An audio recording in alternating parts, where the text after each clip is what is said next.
Thank you for tuning in to another episode of our Friday best ball stream hosted on Underdog Fantasy. We kind of use this as a tool for mock drafting in the off season. It's not going to give you a perfect idea of a mock draft. There are a little bit of discrepancies here as far as wide receiver scoring and things like that, but it helps you get a good feel for where players are being drafted at this point in the off season. And I'm joined today by, I always say like I'm joined by my friend, and then I say the guy's name, but like Josh, you and I are actual friends. Like we live in Denver. We have hiked countless trails together, climbed mountains, canyons, all sorts of things. This is the first time we've done a stream in a while, but funny enough, we were just together like 2 days ago, hiking around Garden of the Gods, talking through all of our best ball takes, player takes, things like that. So excited to share some of that knowledge with the audience today. Yeah, I'm looking forward to it. I feel like Underdog's the best place for stuff like this. There's nothing else out there where you can be in May and have hundreds of thousands of drafts powering ADP. So I'm with you. I think this is if you're gonna try to understand what people will be doing in August, this is kind of the place for it. And yeah, it's been a little while since we did an actual show together. I think I had you on one of my shows like 3 months ago, maybe, but it's been too long. I think last time we did a show, it was with Ben Wolby, and we were talking about our favorite underdog values last offseason.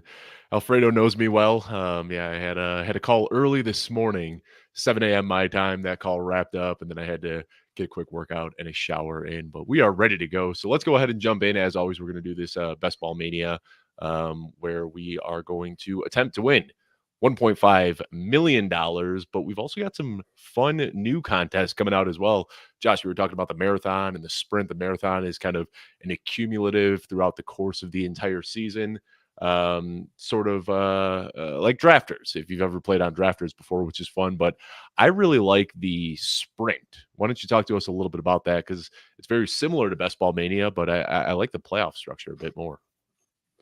Yeah, I like this one too. We've seen a few different platforms start to incorporate more of a 2 to 3 week sample for the end of the year. Since a lot of people out there that complain and they say, "Hey, I had a player that got hurt early in the game, and because of that one fluke injury, it wrecked my portfolio." And Underdog said, that's part of the fun of it, but we also understand here's a tournament where weeks 15, 16, and 17, whoever made it to week 15, you simply just add up the 3 scores. And I actually think that might become my favorite format, where it's truly rewarding the best teams over a 3-week sample. And I think that'll be really fun to start mixing in.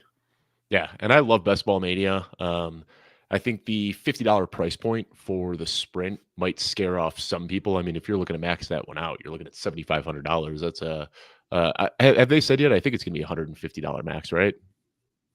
It should say right now. I don't actually. I read about it yesterday, but they hadn't released. Yeah, if we go back to it, it should say what the actual max entries are.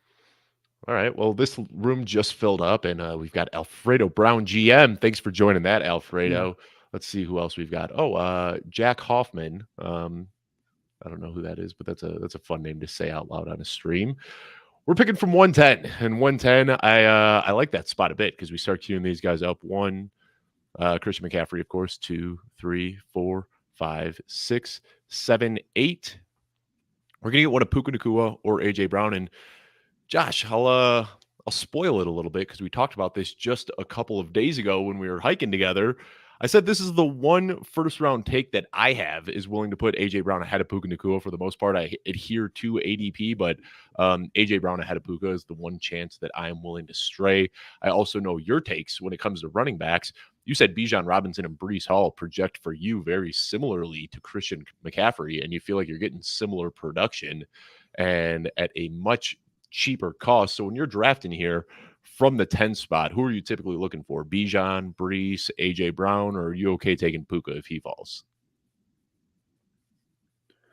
Well, yeah, if Bijan or Breece falls, I'm definitely taking them here. But I'm kind of with you. I think I'd lean AJ Brown over Puka.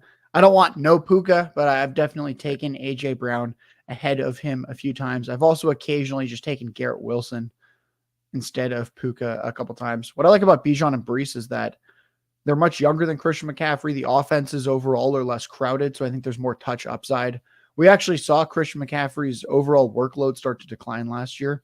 I don't think people realize that he was third in the NFL in receptions among running backs. The Christian McCaffrey that I think people think of has 20, 30 more catches than anyone else out there. Brees, Bijan, much younger.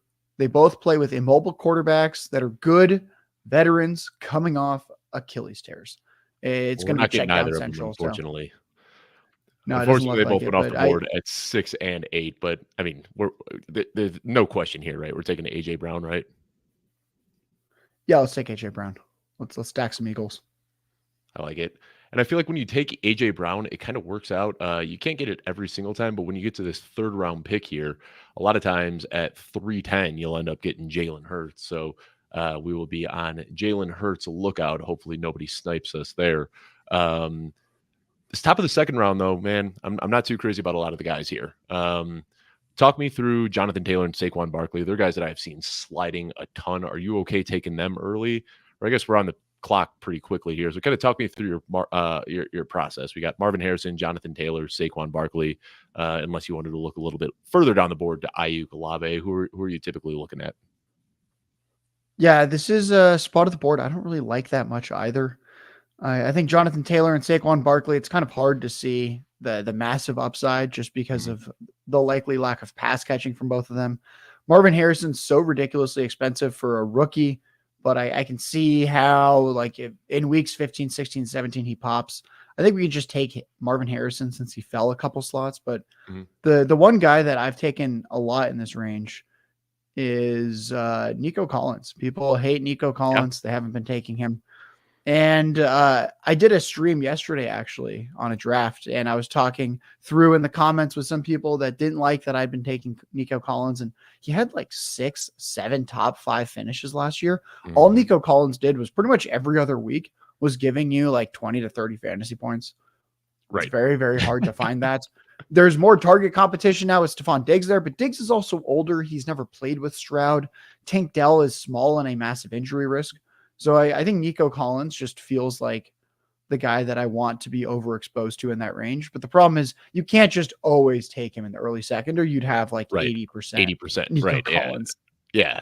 And I like Marvin Harrison. Don't get me wrong. Like, I know he's expensive, but very rarely am I okay taking a rookie this high.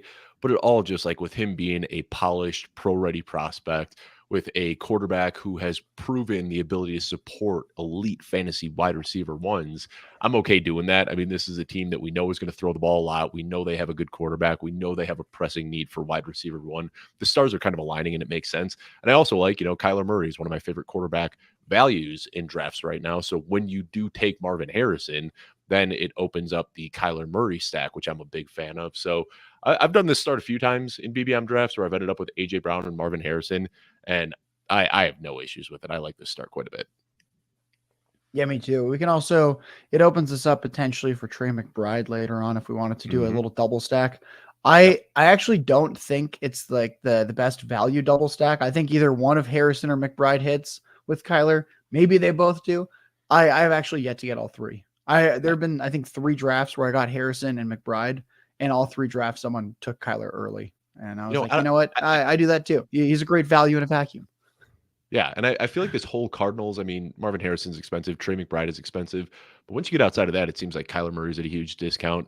James Conner coming off a great year's at a huge discount. Trey Benson, if something happens, the contingent upside for him in this offense is immense. So I've been drafting him. And then a lot of times when I end up kind of falling into this Arizona Cardinals situation where I end up with Kyler Murray, I'm even okay throwing late round darts at Michael Wilson and Greg Dortch and Zay Jones. There's just so many options here. And we know that Kyler Murray has it in him to support a very prolific offense. So we're coming up here in just a few picks. We are 5 away right now. Obviously, the guys that I would want here probably aren't going to make it back to us. DJ Moore, Devonta Smith are the ones that jump out to me. I'm also okay with Derrick Henry. I understand he's getting old and the efficiency has been dwindling, but I still like Derrick Henry in this offense. We've got Jalen Hurts as well coming to us at 310. Are you queuing up Jalen Hurts here at 310, or do you want to risk it, hoping he falls back to us at 4-3? I think we just take him at the 310. Yeah. I've started getting less cute with my stacks this year since the way I've thought about it is Jalen Hurts is pretty critical to this build if we think Yes. AJ Brown has this awesome season. And I mean, like we both like Derrick Henry, but do we like him that much more than Kelsey or Flowers or Tank Dollar, like whoever it might be? Like Right. we probably don't like. We don't know exactly how these guys are going to shake out. The one thing that we do know though is that if AJ Brown hits, very good chance Jalen Hurts hits. That's the one thing Agreed. that we do know. So So I'm going to take that right there. The one thing I'll say, kind of getting into the theory of drafting and whatnot, with Josh Allen and Jalen Hurts both on the board and only 2 picks in between, you might be able to get cute and punt on Jalen Hurts here, hoping that he'd make it back because Josh Allen unstacked is probably going ahead of AJ Brown, but that's a risk that not everyone is willing to take. And there's nobody that really jumps out on the board to me saying, like, I need this guy. Like, if DJ Moore slid here, maybe I'd be willing to take DJ Moore and hope that Jalen Hurts falls yes, back. But with him going off the board, I think it makes sense to just take Jalen Hurts there, lock in that Eagles stack. Now, with the next pick coming up, I like Travis Kelsey. I like Tank Dell, like Lamar Jackson, T. Higgins. Trey McBride is also in play as well, but that is a little bit of a reach, an ADP of 44.5. We're picking at 39. But this pick is all you, Josh. Kind of walk me through who you would be taking here. Right now, we have Jalen Hurts, AJ Brown, and Marvin Harrison. yeah, I think the two guys that I'd look at right now is Tank Dell. I also like him a lot. I'm very very bullish on this Texans offense. I think it can be the number one offense in the NFL. I know you're not as into this guy. I've been taking a lot of Josh Jacobs here as well. I think there's just immense touch upside. We both like Marshawn Lloyd. I know we both are drafting a lot of Marshawn Lloyd because it's the Packers. It's a good offense, but I also recognize that. There goes Jacobs. That Marshawn Lloyd never had more than like 115, 120 touches in a college season, Mm-hmm. and usually college workload translates to the NFL. He's probably an exception because of his good draft capital, probably, but like there's a chance Jacobs is just this is like pretty much leading the NFL in touches. I think that Yeah, could you can happen. easily see 250 plus touches here. Tank Yeah. Dell fell to us, so I think we take him. The other guy that I'd be interested in taking here would be Travis Kelsey. I think those are both really good picks to take here at the top of the fourth. But as we've seen through these drafts so far, underdog man, it's tricky. If you end up waiting on wide receivers, you paint yourself into a corner really quick. Like if you don't go into round 6 with at least 4 receivers, you're kind of fighting an uphill battle for the rest of the draft. And that's a hell of a wide receiver room we got right now with AJ Brown, Marvin Harrison, and Tank Dell. All guys that can realistically finish top 10 this year. And what I like about Tank Dell, I can let you talk about him a little bit, but what I like especially is it seems like everybody has just said, Nico Collins is the number 1, Diggs is the number 2, Tank Dell's the number 3. I don't know if it's really that clear cut. I think all of these guys have it in the range of outcomes to finish wide receiver 1 in Texas, in Houston. I think Tank Dell probably even more likely than Stephon Diggs. And with him being the cheapest of the bunch, it's really easy to draft Tank Dell. I find myself getting him a lot. Yeah, I think Nico's the 1. I think Dell is the 2. I think Diggs is the 3. So I've taken Nico a lot, and I've taken Diggs significantly less. I just don't like the idea of that. Stephon Diggs is just a complainer. I don't Yep. like complaining players on my fantasy rosters. He was being force fed 10 targets a game year after year Mm-hmm. from arguably the second best quarterback in the NFL. He And he said, found a "Get way me to out of here." complain. Yes. Then it's like, okay, now you can play with 2 really good receivers and the same level of quarterback play. It's not a better situation. I really don't know what's going on with Stephon Diggs, but I don't like the idea of this 30-year-old receiver who had a second half of the season decline last year, now switching quarterbacks.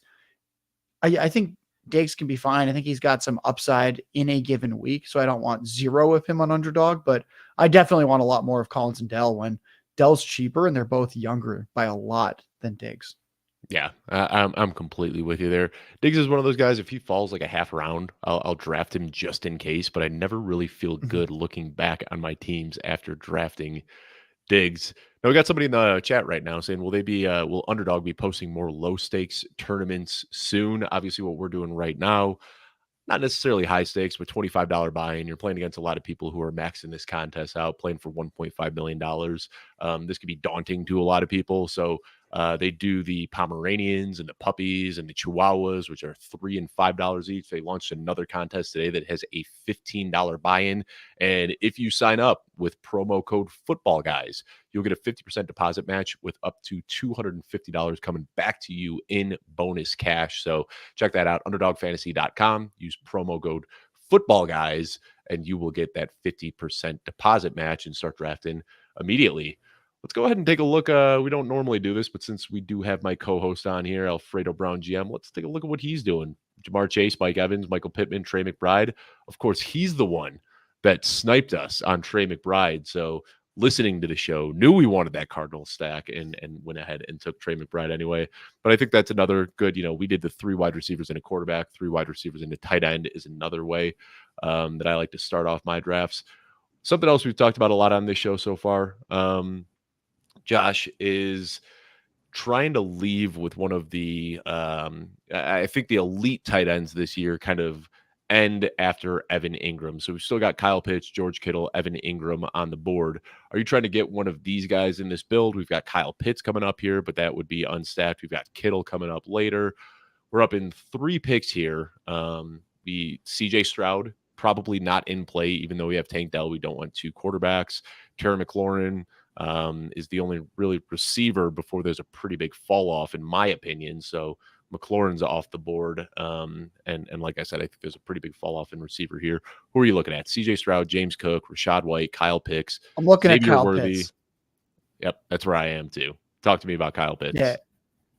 Well, we don't have a tight end, so already that position is jumping out at me a little bit, where we have the anchor quarterback. We've got some strong receivers. We were talking about this actually a couple of days ago when we were hanging out. There have been about 600 routes where Kyle Pitts and Drake London shared the field. Mm-hmm. And on those 600 routes, they've been targeted on the same percentage of those routes, mm-hmm. and the same amount of yards downfield. It's not like Pitts is mm-hmm. running little 5-yard routes like a traditional tight end while Drake London's going long. Pitts' ADOT has actually been higher than London's in this sample. You're basically getting a similar enough target profile with a slightly shakier efficiency track record, but the guy plays tight end, not receiver. And he goes in, what do we take him at, the 5-10 instead of the early second round, like Drake London goes. So what I'm hearing is Kyle Pitts and Drake London have similar ranges of outcomes, except you're getting one as a tight end and you're getting him 3 rounds later. Yeah, I mean, Kyle Pitts is an easy pick for me this mm-hmm. year. Coming up here in just another pick. Again, we're not going to go with CJ Stroud. 2 quarterbacks just really kind of lowers your chances of moving on. But Rachaad White, Xavier Worthy, Kenneth Walker, George Kittle, Roma Dunze, Lad McConkey, Alvin Kamara, Chris Godwin. I can keep scrolling if you want me to, but who jumps out? I like the 2 running backs. Do you like either of those guys? I'll generally take Rachaad White here. There's just I like both. There's just not much competition for White. It's Bucky Irving, who's small and slow. The offense was actually not very good last year. I think people think the Buccaneers had this awesome offense. They actually scored a below average amount of points last year, which makes me think there's upside for more in year 2 of Baker Mayfield. I think there could be more touchdowns. And I still just, Bucky Irving's like a nice handcuff, but where is he going to be better than Rachaad White? I'm not sure. I think Rachaad White not going to be Chase he might Sean Tucker. Yeah, I think Kenneth Walker's a better, more explosive player. Mm-hmm. And I think the Seahawks can be very exciting. But he's also playing with Zach Charbonnet. And I think Zach Charbonnet is a better pass catcher.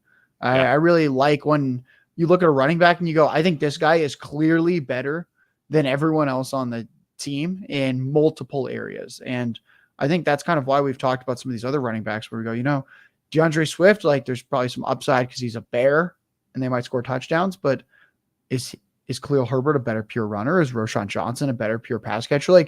All of a sudden you start to hit questions with some of these running backs 2 rounds later. Mm-hmm. So I haven't drafted a ton of Rachaad White. And for me, it simply comes down to getting scared off by the rushing efficiency last year. But I have missed out on a lot of good running backs over the years because I get too into the weeds about running back efficiency. And I look at his EPA and his rushing yards over expectation per attempt and his ability to break tackles and all these sorts of things. But at the end of the day, if he's getting 200 carries and 80 plus targets, which is very likely for Rashad White, none of that efficiency matters. Like they don't have another guy that's going to be able to take goal line work. He is the passing down back. So I probably need to change my stance on White a little bit because I've been taking Walker ahead of him just for the big play upside. But you raise a good point. Kenneth Walker does have competition for touches in Zach Charbonnet, and there's really close to no competition for Rashad White. So happy to expand my exposure a bit on Rashad White. Now we're coming up here again in a little bit. We've still got a few picks ahead of us. Liking this build so far, though. Jalen Hurts, Rashad White, A.J. Brown, Marvin Harrison, Tank Dell, and, of course, Kyle Pitts. So this is a start that I like. We locked in our elite quarterback. We locked in our elite tight end. We've got wide receiver depth. And we have, even though we got him in round 5 or round 6, round 6, a guy who feels like he can kind of be an anchor running back. So who are you looking at with these next pick? This is kind of when we get to that running back shred zone where there are just so many running backs here. Kind of pick your poison. We've got a couple wide receivers that I like. Deontay Johnson, when he falls to me at the end of the 7th, I'm A-okay taking Deontay Johnson, but he just went off the board. Alfredo Brown listening to us just continues to snipe us here. I get a little weary of some of the wide receivers here. You got DeAndre Hopkins. I'm a little bit nervous about him. Getting a little bit further down the board, Rashee Rice is kind of the ultimate swing for the fences play. If he avoids a lengthy suspension, he could really pay off this ADP. Jameson Williams is getting some smoke out of camp right now. But really, when you look at the running backs here, Aaron Jones, David Montgomery, Ramondre Stevenson, Zamir White, DeAndre Swift, they all profile better than the wide receivers do. Yeah, I'd agree with you there. I don't like this range that much either. The guy that I'll sometimes reach for is Jonathan Brooks, where I think what's his ADP, like 88, 89. 89. I think Jonathan Brooks should be a 5th round pick. Maybe I'm just dumb. I said he should be a 4th round pick on a show a couple of weeks ago with JJ Zacharyson. So I'm with you, man. Yeah. Us thinking that the market's this off, maybe we're too cocky, but I think he's going to get all the touches. Bryce Young's a small quarterback who's going to check the ball down a lot. Chuba Hubbard's a dude. The receiving room has been much improved, but it's still not great. And we know that when receiving rooms aren't that good, running backs get more targets. So what's stopping Jonathan Brooks from literally doing what we want Rashad White to do? Yeah. So I had him queued up. We took him, and then we've got Rashad White and Jonathan Brooks. We've got that week 17 correlation, which whether you buy into it or not is being a really important part. It's always nice, and you don't have to reach that far for it. I continue taking Jonathan Brooks. Right now, my exposure for Jonathan Brooks is about 22%. I've got about 60 or 70 slow drafts cooking right now, and it seems like I've got Jonathan Brooks in a lot of those, so I expect to see that rise even more once these slow drafts close out. He's probably going to be my number 1 roster running back. I've talked about him at length on our shows as potential rookie breakout, rookie sleepers, favorite rookie pick, you name it. Like, I cannot get enough of Jonathan Brooks.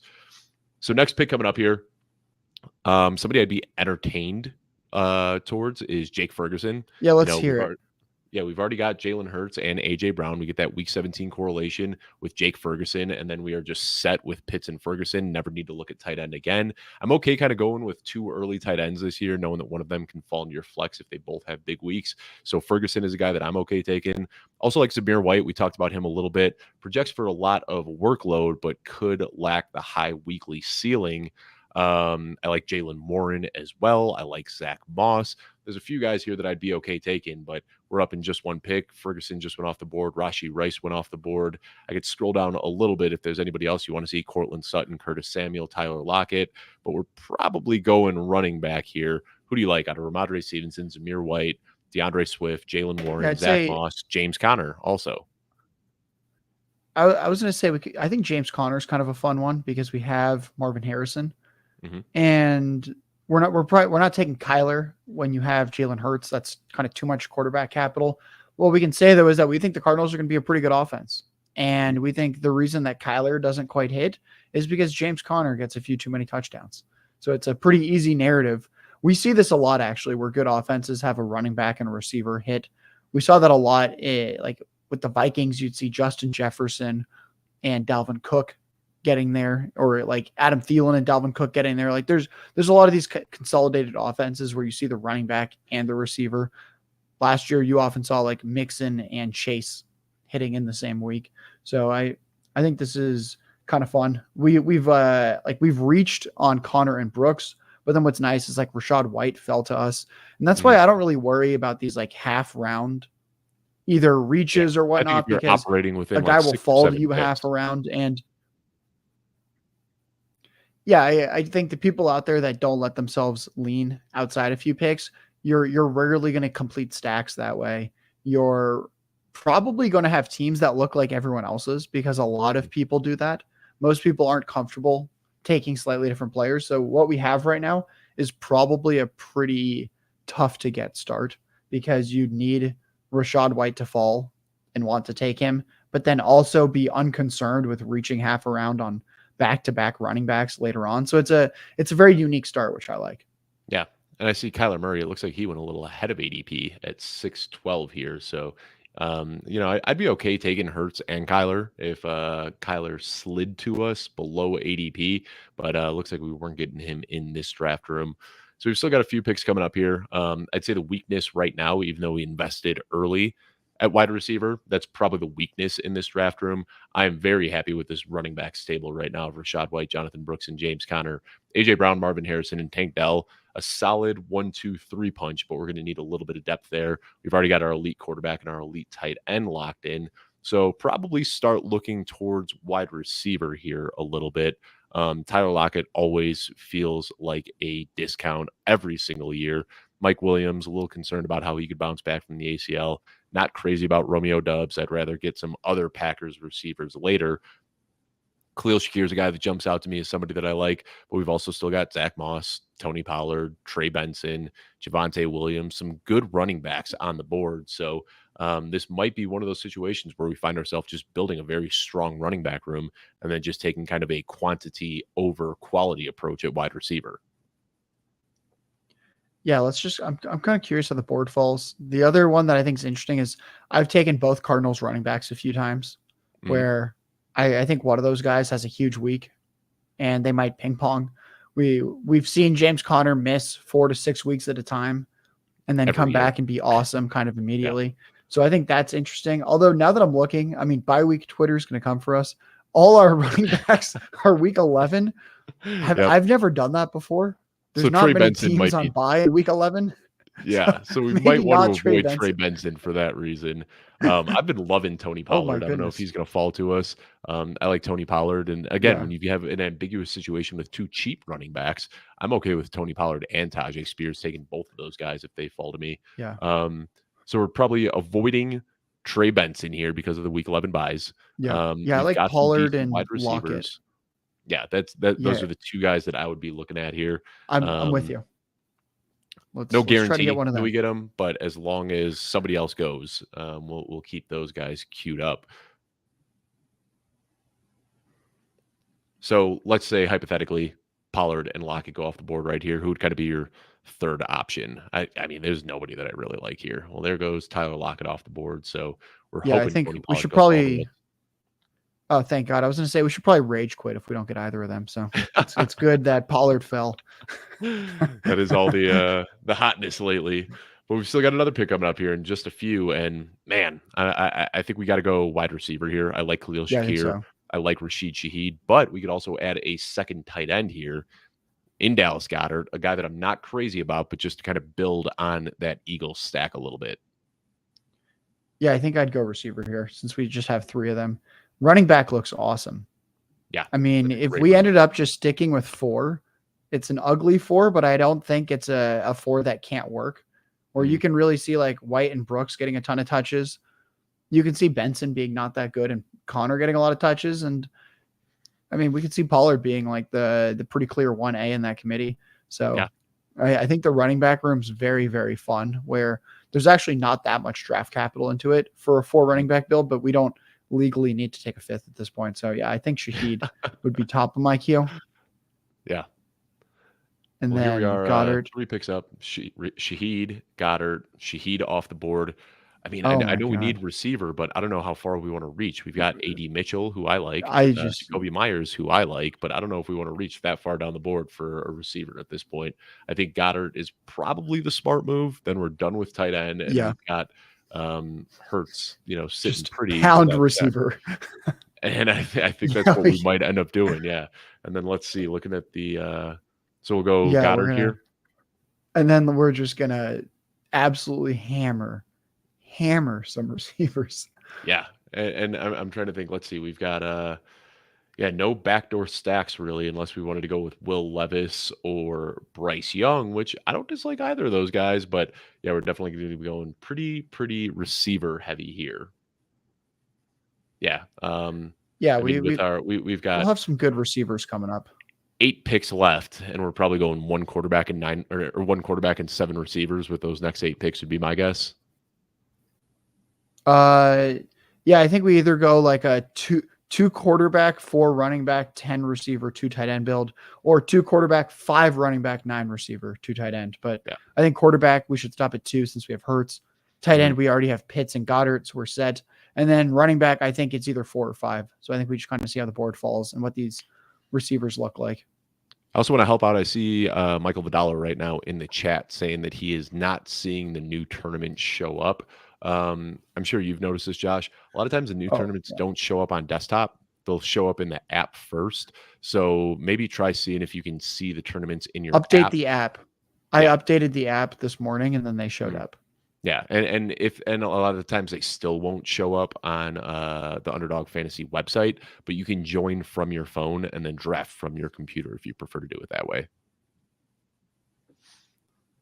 So coming up in we've still got a little while between our next picks. This is always kind of fun when we're picking near the turn, with like a top 3 or a last 3 pick because it gives us a lot of time to kind of talk in between picks here. Let's start queuing up some receivers and talking through some of these guys. I like Jacoby Myers. I like Jerry Judy. I like Brandon Cooks. Brandon Cooks also gives us the correlation with week 17 with the big Eagle stack that we have built here. Dontavian Wicks is another guy that I like. Jahan Dotson, like him as well. The big problem I have with going early and aggressive at running backs is then I start seeing all these running backs that I really like in the late rounds that I have to pass up on for wide receivers. Blake Corum is a guy that I love, but doesn't Mhm. really fit in the build that we currently have right now. So we're probably going to be leaning towards the receivers here. Anybody else beside here? Let's just go ahead and do this. We'll keep the quarterback up, we'll keep the wide receiver up, but we're kind of then we'll throw running backs in just for the sake of it. But we are done with tight ends completely. So is this kind of where you're looking at Jacoby Myers, Dontavian Wicks, Jahan Dotson? Or if a guy like Corum falls, are you willing to add him as an RB5 to an already pretty loaded running back room? I've definitely taken a lot of Corum. My 2 highest exposure running backs, number 1 is Blake Corum, number 2 is Jonathan Brooks. Same. Yep. I just every single year we underrate rookie running backs. Mm-hmm. People just don't realize that running backs get hurt and that older running backs can fall off pretty much immediately. We see that year after year. I think a good example for people that want a very recent one is Miles Sanders.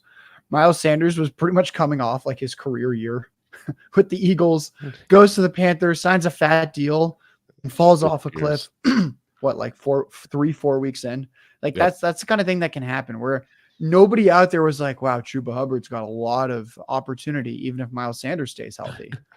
And Right. sure enough, Chuba Hubbard had almost 300 touches last year with a relatively healthy Miles Sanders. Well, I'm All right. secretly happy somebody drafted Blake Corum because that would have been a Yeah. luxury that we didn't need that I probably would have been tempted to take anyway here. So Jacoby Myers, Jahan Dotson, who do you prefer out of those two? I think I'd take Myers. I think Myers is better as a Yeah. player. And then And we also saw we last talked year about him. Gardner Minshew was able to support multiple wide receivers in Indianapolis. So I assume he's going to be the starter in Vegas. Don't know that for sure, but we've seen enough from Gardner Minshew now that I think we can be a little bit more confident in this Las Vegas wide receiver room. Yeah, I think so. And then I'm looking at the 12-3, our next pick. Mm-hmm. I really like Xavier Legette. Same. Throw it in there. Everyone hates Xavier Legette. He got taken in the first round by a team that needs receivers, that has a competent quarterback. The new head coach, Dave Canales, resurrected Geno Smith's career 2 years ago. Then he resurrected Baker Mayfield's career last year. This is a guy where I think we should give him some benefit of the doubt. That Leggett is not a good prospect analytically. It took him 5 years to do anything, but he looks like more athletic AJ Brown from a physical sense.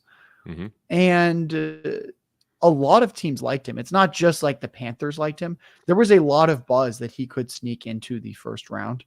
So him being someone that goes in the 130s when it's an offense that should pass a decent amount and he's going to start, it really doesn't make sense. I mean, when else have we seen something like this? It's like a rookie year Brandon Ayuk. We see these guys repeat. Oh, all this talk about Leggett and we get sniped by one pick. So the other option, Jahan Dotson is who I have in the queue, but we've also got Quentin Johnson and Ricky Pearsall, which are both intriguing here.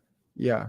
I personally would pivot to Pearsall, where we need some upside in our receiver room, since we only have 3 or 4 right now, and another round 1 rookie receiver. I think if Deebo Samuel gets traded, the contingent Pearsall's value skyrockets. Yeah, and if he gets hurt or Ayuk gets hurt, like let's say that nobody gets traded, and an injury to Ayuk or Deebo, which there's probably going to be at least one of them that's going to happen. Then suddenly Pearsall's starting, and like the thing is, like, we have some good receivers already. We don't necessarily need a big score from Pearsall in week 1. It's the idea that if your team is generally pretty good and you can advance to the later weeks, Deebo Samuel or someone like that breaks down during the season, and then you go, oh my God, I've got a starting receiver for the 49ers that I took in the 130s, and he's now scoring like 18 fantasy points and just forcing his way into my wide receiver 2 slot. Yeah. And the thing is, he's such, and we've talked about Ricky Pearsall a ton. Alfredo and I, we're both big fans of Ricky Pearsall, but I see it like an injury to anybody is going to open up opportunity for him. Like Kyle Shanahan isn't married to this is the offense we're going to run. He plays to his best players. So if Ayuk or Deebo go down, Pearsall has the ability that he can win inside on the short plays and do things after the catch like Deebo can. He could also win deep downfield and hit contested catches the way that Brandon Ayuk can. If George Kittle gets hurt, I think that they just simply moved to more 3 wide receiver sets, and we see Pearsall playing out of the slot a little bit more. If Christian McCaffrey gets hurt, they probably move Deebo back into the role that we saw back in 2021, where he's getting carries out of the backfield, which puts Pearsall on the field as a wide receiver. So there's kind of this idea with Ricky Pearsall that he needs Deebo Samuel to get injured. But in my opinion, there are 4 different injuries that can happen in San Francisco that open up opportunity for Pearsall to get on the field. Yeah, I think so. It's hard to not see how Pearsall is prevented from any good games this year. I think there's a few big ones loading for him. It's actually like it's in some ways easier for me to see how he has a spike week compared to Xavier Leggett, just because the offense is so much better. I like it. We get sniped on Xavier Leggett, and now we start saying that we like Pearsall. Now we can talk ourselves into Pearsall. Yeah, this is how. We're professionals here. We know how to really make the best of a situation. Ultimately, what we're looking at is a receiver with round 1 draft capital on an offense that's top 3. And we should simply take that guy in a half PPR setting where touchdowns matter. Yep. No, in complete agreement with you. And I just did a deep dive on Dynasty content where I was looking at every single position. And the guys that I talked about a lot were Xavier Leggett and Ricky Pearsall, and then Bo Nix and Michael Penix. And Josh, I'm kind of replaying a conversation that we just had a couple of days ago on the trail. We've done that a few times on this show so far, but we get so married to our pre-draft takes, but at the end of the day, draft capital matters. And if you look at any metric that is most correlated to fantasy production, it's draft capital. And you might say that you think Xavier Leggett or Ricky Pearsall aren't deserving of first round picks, but they got them. And that means that the team is going to have plans for them. And the likelihood that they hit as a first round receiver is way higher than anywhere else. Same thing with Bo Nix and Michael Penix. You might laugh and say that they shouldn't have been drafted as high as they were, but they were. And now the team is paying them and used draft capital on them, and they're going to get their opportunities at some point. So I feel like there's so much of just being humble in your process after the NFL draft, because we have our takes that we get married to, or we might think Troy Franklin is a round one wide receiver, but at the end of the day, every NFL team passed on Troy Franklin 3+ times. So he's not a guy that we want to invest in at this point. It doesn't mean he can't break out. It just means that his likelihood is that much smaller.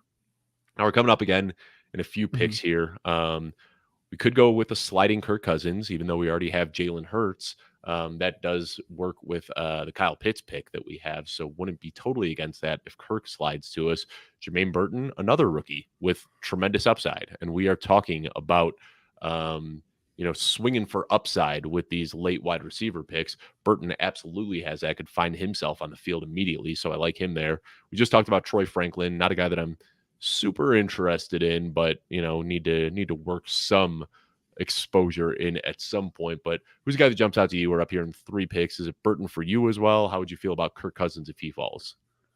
Yeah, I think I'd either go Cousins or Burton. What's nice about Burton is if Jamar Chase gets hurt or if T. Higgins gets hurt, he's probably going to be pretty good. Mm-hmm. There's no more Tyler Boyd there. Looks like Burton went, but Gamble Cousins Grady is is still killing there. us, man. Gamble Grady, every guy we're talking about, he is sniping us on. I don't know if he's in the chat right now or if he's watching this live stream, but making our day hell out here. So Cousins is the move here. We're getting him almost 2 rounds below ADP, and he works with the Pitts pick that we have. Yeah, we got to like that. Cool. So we are taking quarterbacks out of here. We'll still, in case we get like a crazy value at running back that falls to us, we might add one more running back to this room, but really we're just going to be hammering wide receivers here. A lot of what we've said about Ricky Pearsall and Xavier Legette, I think we can say about Malachi Corley. Didn't get the first round draft capital, but still a day 2 pick that the team was fired up about using. They don't have a lot of receiver competition there. He could see himself on the field early. So I like Malachi Corley here. We've already got Jonathan Brooks, so if we want to lean a little bit heavier into Carolina, we can also, there goes Adam Thielen. Rashad Bateman is a guy that I cannot stop drafting. I don't know how you feel about Bateman. I have so much Bateman here, especially when swinging for upside late in drafts. So for me, Corley and Bateman are the 2 that jump out, but who are the receivers you like here? We've also got Troy Franklin, Marvin Mims, Michael Wilson. Yeah, I've taken a lot of Malachi Corley. If we just look at him 1-for-1 with Troy Franklin, I'm more confident that Corley is the Jets wide receiver 2 than Franklin is the Broncos wide receiver 2. Corley has the better draft capital. It's a much better offense for touchdowns. It really feels like I was a Troy Franklin guy, and then he went in the 4th round, and I was like, well, I'm not a Troy Franklin guy anymore. Right. The NFL let me know I was wrong, and I'm just going to wear that on the chin and accept it. So I think Corley's a really good pick here compared to the draft capital. I've taken a good amount of Bateman as well. Yeah. I don't think either of these guys really correlates with anything, but I think Corley just being super young has a little bit more theoretical upside, probably. But I mean, Bateman's starting in 2 receiver sets and one of the NFL's highest scoring offenses. So I think he's pretty mispriced as well. Like I'd take Bateman over both the Denver guys, honestly. Why are we so excited to draft auxiliary Broncos receivers right now? It's like Bo Nix is going to throw to Cortland Sutton and the running backs. Yep.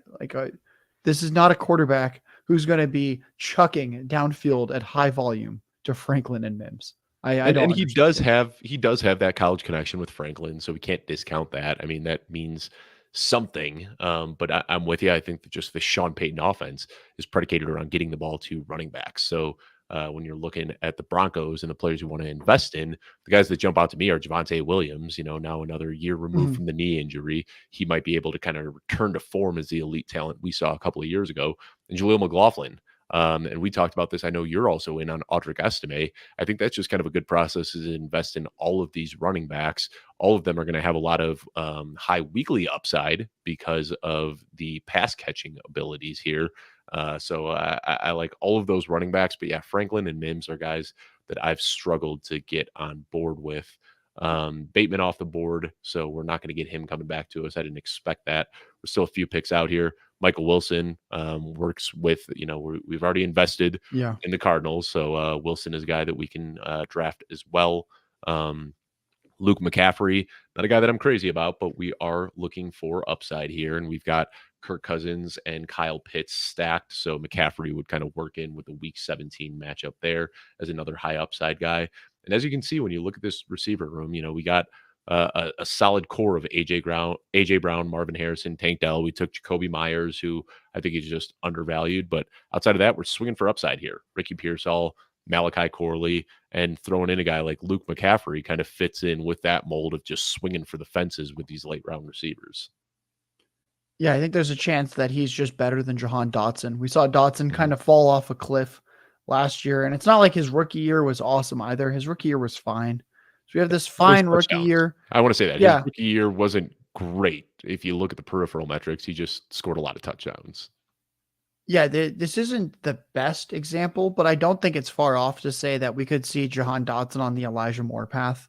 Yep. Really flashes something as a rookie. Yep. Year two, there's warning signs galore, and people go, "Well, I like what I saw the year before," and then year three is just really plummeting off the cliff. And I So think let me throw that this could out there happen with with Dotson. and let me throw this out there with Dotson. Like last year, there was ample opportunity. Like right, like this Commanders team was playing from behind every single week. Sam Howell was throwing the ball all over the field. Jahan Dotson ran the fourth most routes in the NFL. He ran 626 routes last year. He was 49th in targets. That's terrible. Like if you look at his target per route run, he ranked 90th in the league among receivers. And that's not a quarterback stat. That is a wide receiver stat. His ability to get open. Like he was on the field, he was running routes, and he wasn't Mhm. pulling the ball in his direction.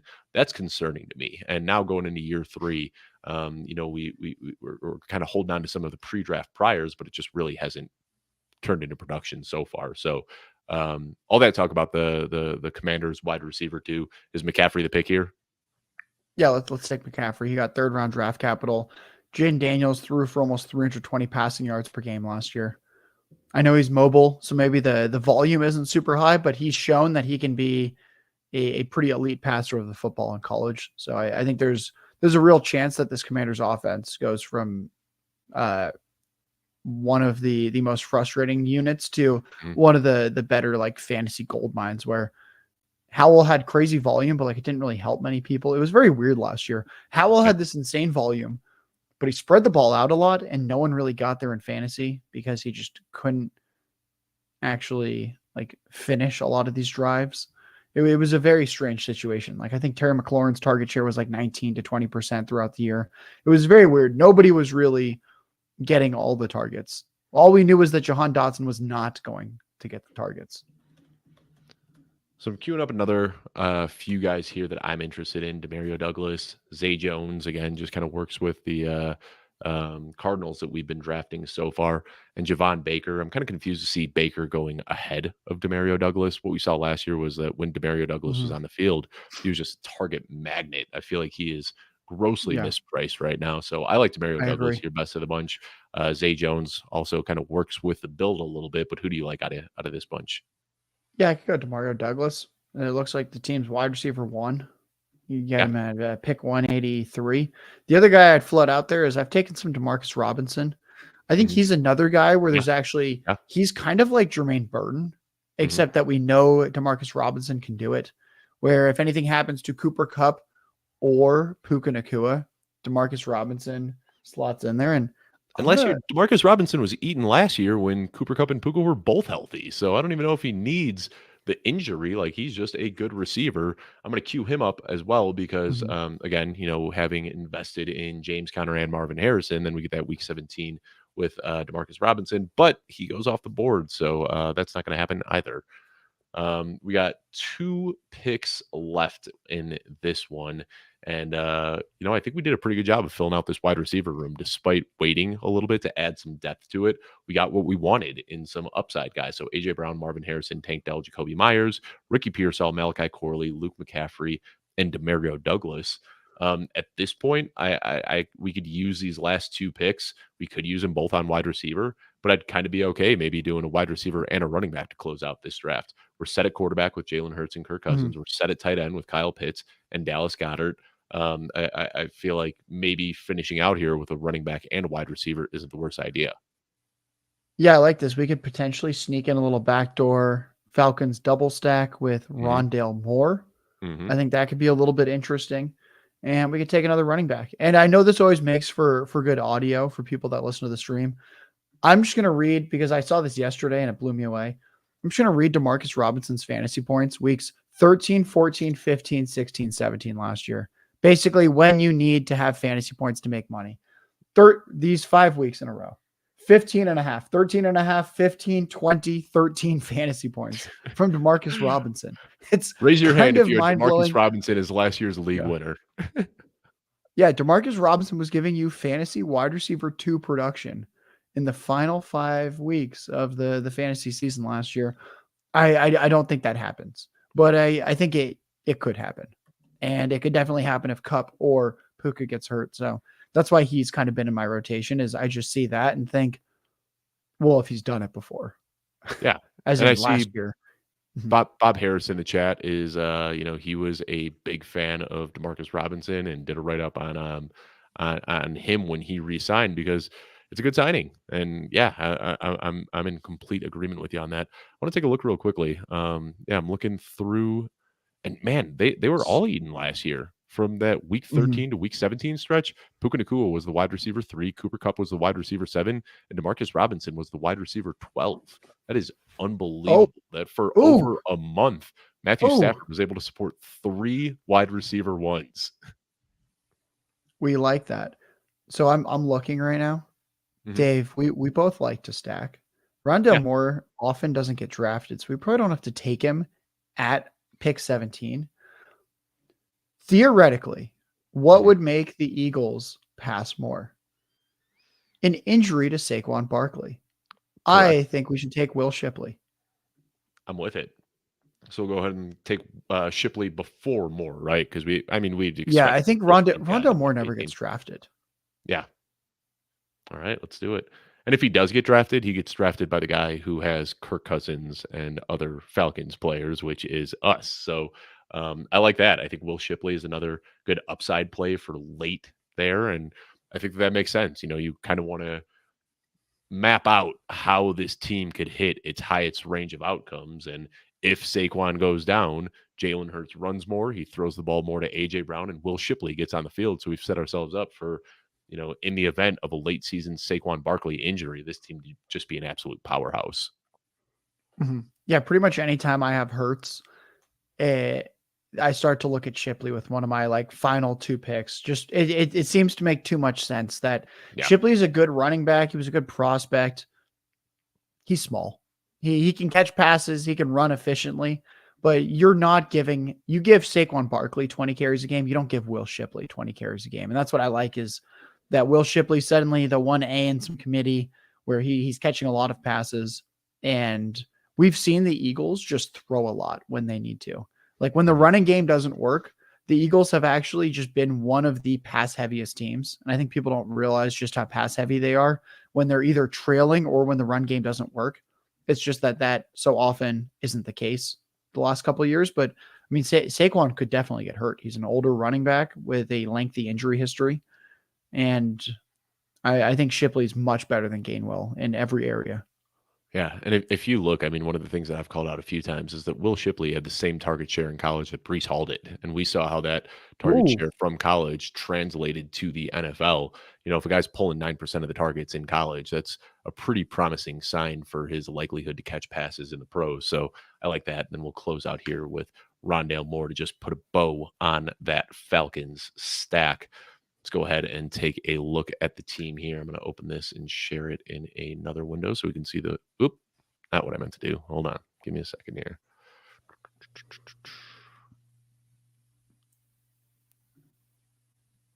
You'll find it. Here Yeah, we go. it always it takes a second. Screen sharing all these tabs. I It's know. it's a tough job. Yeah. I meant to click share this tab instead, and what I clicked was stop sharing. But let's go ahead and take a look here. I think the best thing to do after a draft is kind of look at good picks you made, bad picks you made, where you can change. I think we did the right thing to start off this draft. I love these first 5 rounds. AJ Brown, Marvin Harrison, Jalen Hurts, Tank Dell, Kyle Pitts, getting ourselves an elite quarterback, getting ourselves an elite tight end, getting ourselves a powerhouse stack, getting ourselves an upside receiver in Marvin Harrison. From here on, I think if there's anything I could change here, as much as I like this Rashad White, Jonathan Brooks, James Conner, Tony Pollard running back room, maybe sprinkling in another wide receiver instead, perhaps Roma Dunze over Rashad White, maybe Rashi Rice over Jonathan Brooks, but I'm nitpicking here. I'm happy with the way everything turned out at the end here. Tony Pollard felt like a great ADP value when he slid to us. Dallas Goedert just makes sense with the build that we had going. And then I think we did a great job of just targeting high upside wide receivers down the back end of the draft. What was your favorite pick in this draft, Josh? Totally putting Oh, you on the spot favorite here. pick. All right. I like the Or Will just your Shipley favorite one at the player. end. Talk I talk felt like talk to me that the just kind player of you like. made sense. Yeah. Yeah. So Shipley, and then, huh. I honestly, there weren't too many picks I didn't like. I was pretty fired up for a lot of them. I mean, it's kind of cool to get Kirk Cousins like 2 rounds after ADP and Yeah. stack him with Pitts. So I think the fact that also, like, I do a lot of schedule analysis. The Falcons' schedule is such Mhm. a cakewalk that we could legitimately see that team have the most touchdowns in the NFL this year just Yep. because they're beating up on opponents. So I like that we might have 2 top 5 offenses stacked up right now. So Mhm. I'm feeling good about this one. Yeah, I think it's weird that we did the 4 running backs in a row, but when you look at the team overall, I think we made up for it. And it's because there are a lot of good rookies that go late, like Pearsall, like Corley, like And I think the that was other the rookie, theme of like this show. McCaffrey. Yeah. The theme of this draft was kind of investing in what we expect to be good offenses. Like, even if they don't all hit, like Houston, Arizona, like we just kept drafting good players on good teams. And I don't want to say that it's a foolproof method, but it usually helps. Mm-hmm. Mm-hmm. I was gonna say, let's look at Alfredo's team. We looked at it early. We gave him a reprieve. We I did. think it's time to look at the co-host team. Yeah, I mean, Anthony Richardson is a guy that I've been drafting a ton of. He's my most Yeah. rostered quarterbacks, and he's a Mm-hmm. guy where if you get Pittman early like he did, you almost have to force yourself to take Richardson here because Pittman, he's not a guy that I like getting without the stack, but an investment in Pittman basically is an investment in the fact that you expect Anthony Richardson to be a good passer. So Alfredo did the right thing here. If you take Pittman, you almost need to take Richardson. Love the Trey McBride pick. I've got him, as an elite tight end as well. Alvin Kamara is a guy that I've been drafting a ton.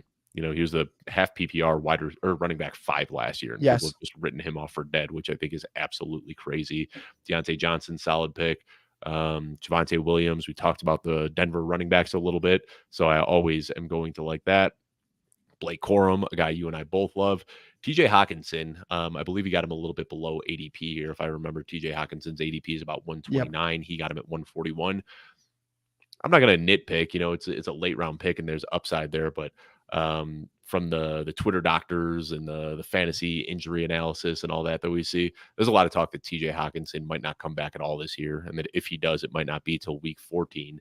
And then you're looking at him playing with either Sam Darnold or JJ McCarthy. So I think there's some risk there, but impossible to deny the upside. Um, yeah, I like this team. And I think he did the smart thing too, that if you are going to take TJ Hawkinson, you want to add a third tight end to that room. And he did that with Juwan Johnson. So I like this. Even snuck in a little Baker Mayfield, Jalen McMillan sack. Yeah, I like that. He got a little cute at the end. McMillan's another guy that I think is a good final round receiver pick. Yeah. I don't really know what the difference is between like him and Luke McCaffrey, 2 third-round picks. McMillan actually went earlier, if I remember correctly, in the Mhm. draft. Yep. I don't really know which passing offense will be better this year, Bucks or Commanders. McMillan has a slightly tougher path in terms of breaking into 2 receiver sets, since I think Godwin's much better than Dotson.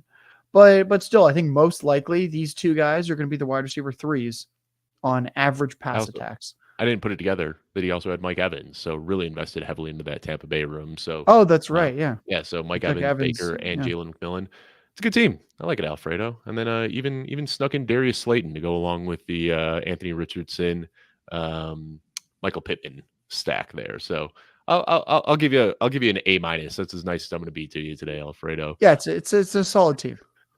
But I want to thank everybody for tuning in. Before we log off here, though, Josh, let everyone know where they can find your stuff. I know you're doing some things with Player Profiler right now. Also have your rankings that you're publishing and sharing. I mean, in my opinion, you're just one of the best Twitter follows out there. So plug your Twitter, let everyone know where they can find your shows at Player Profiler, all that fun stuff.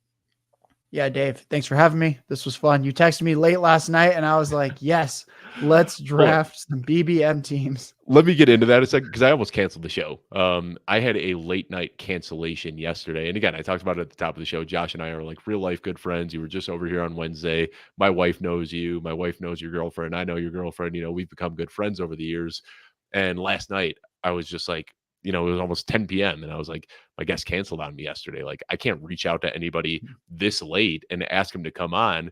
And she was like, what about Josh? She's like, Josh would be more than happy to. And I was like, good idea. You immediately responded. We're willing to come in on super short notice. So I appreciate it. Yeah, it worked out really nicely. So, yeah, folks, follow me on Twitter at JLarkyTweets. My pinned tweet has a lot of goodness for the people. Win-loss records for every single team. I walk through exactly step by step how I create my win-loss predictions. That way, if you want to make your own, that you can do the same. I've got the Dominator, which is a weekly podcast for Player Profiler, and I am doing some content for for Sleeper, which will be coming out Ooh. shortly. So be on the lookout for that as well. I didn't want to drop that nugget, but I'm glad that you were able to share it here. I'm starting to say it a little bit. It's still like nothing's out there circulating on the internet right Yeah. now, but like contracts have been signed. So and articles have been submitted. So they are getting into the content game. It's coming soon. Exciting stuff. We're big fans of Sleeper, so be sure to check them out. We've got some fun collaboration coming with Sleeper later this off season. I want to thank you all for tuning in. I will be off next week. I'm going to be enjoying just a little bit of break in the off season, but I'll be back in 2 weeks with a fun surprise guest. I actually still need to book that one. Josh, it was supposed to be you in 2 weeks, and you were flexible enough to come on today, so I appreciate that. But I'll be back in 2 weeks, Friday at 11 a.m. Eastern, as we try again to draft a team that's going to win us $1.5 million. Thank you so much for tuning in, and I'll see you in a couple weeks.